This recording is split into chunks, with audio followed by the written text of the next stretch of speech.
And if you look down on the pyramid is in the middle of the landmass of this entire planet. And all three pyramids correspond with a star that's in the sky. And that major pyramid that's in the middle, it's a compass for the entire planet. It's true north, true south, true east, true west, true northeast, true north-south, or true southeast, you know what I'm saying? Yeah. But Napoleon and them found that out when they got there, like they discovered it. If we built it, we knew what we were doing. And our children need to know these things, because if our child fails a math test, he may say, oh man, I can't do this math. So he already puts in his mind a defeated purpose. That's right. But if he misses his first layup in basketball, he doesn't get defeated. Right. He goes back and keeps trying and trying and trying. And that's what I want them to know about schoolwork. Just because you failed that first test and you missed that first layup, you went out there and you practiced hard. It's the same way with studying in school. Don't give up. You're the most intelligent people on the planet, the most beautiful people on the planet, and you need to take your rightful place on the planet. Amen. Hello. Hey, you know what, Mr. Pritchett, going back, many of you at home, you've heard this before, but I'm a former student of Mr. Pritchett, going back 1976 to 1978. Yes. And yeah, that's what's up. Yeah. Desegregation was coming up, and you know, most of the students at Bancroft at that time, we were predominantly black. A school we met, and we had to go into some pretty much pioneering territory. But Mr. Pritchett did what you were talking about. He empowered us. He gave us.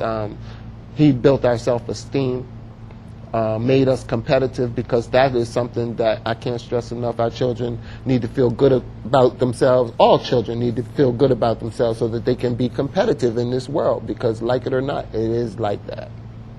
You know, and so I see generations doing the same thing, empowerment.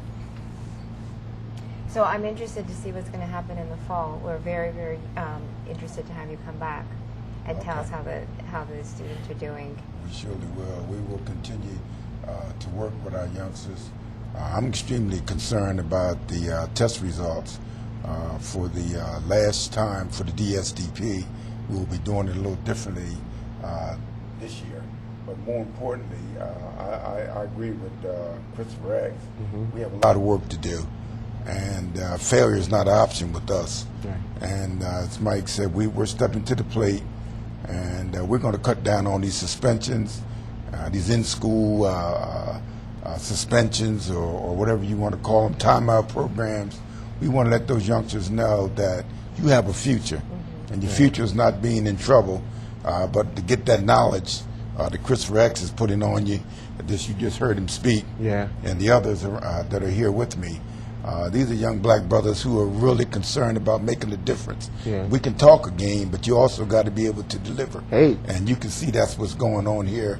And I'm going to make sure that they get on their trip next week or whatever, the following week when they're going away. Awesome. It's just wonderful to have people, and two of my former students who are following in my footsteps, three of my former students, counting Mike, who listened to me, and they've gotten that knowledge and they're giving it back. Yeah, we heard you. West Side, East Side, Southbridge, doesn't matter. Riverside, they're there. Yeah. You know, you name it, they're doing it. Yeah. And that's a wonderful thing, and they're positive brothers. And then my man right here, Ted, just like a son to me. He looks like my son. But more importantly, he did his student teaching at Bancroft, and he's a outstanding school teacher. Yes. So that's what we're trying to do. And the brother to my far right, I love him. I just met him Thursday, and I was just impressed with the way he was dressed. I was like, wow, to the T. What an inspiration, man, with the dynamite shoes, and the bow tie and the suit. And I was like, he got my attention. Matching handkerchief and shoes, you name it. Yes, he's still sharp. You know what else? Oh, go ahead, Sharon. Well, one of the things I can't get the comment you said out of my head, because I find, if I think back to my own childhood, I was very guilty of that.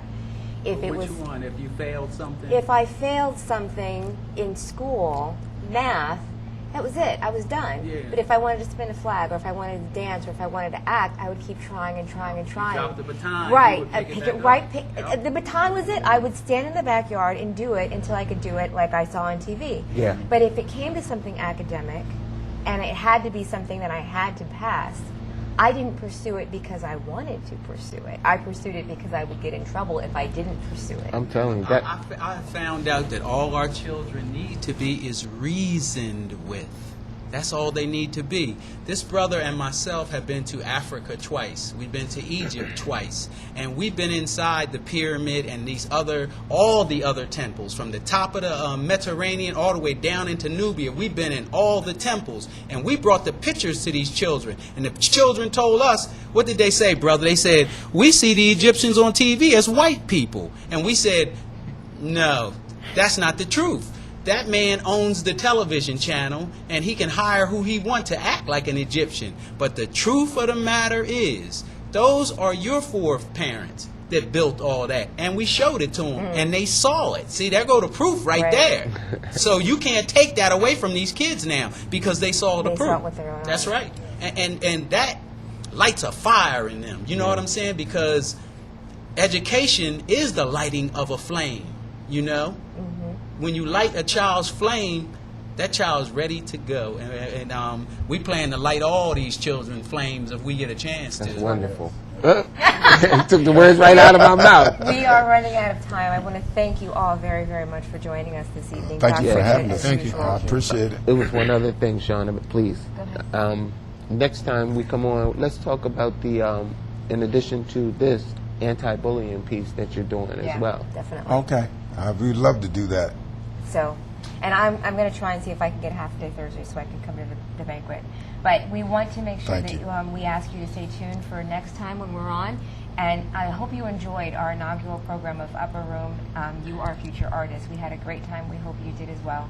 So for Michael Riley and for Bill and Terry Carter and everyone who has been a part of this program, thank you, Dr. Pritchett. Thank you, guests. Thank you We'll as see you well. next time on In the Upper Room Outreach Ministries, The Monitor.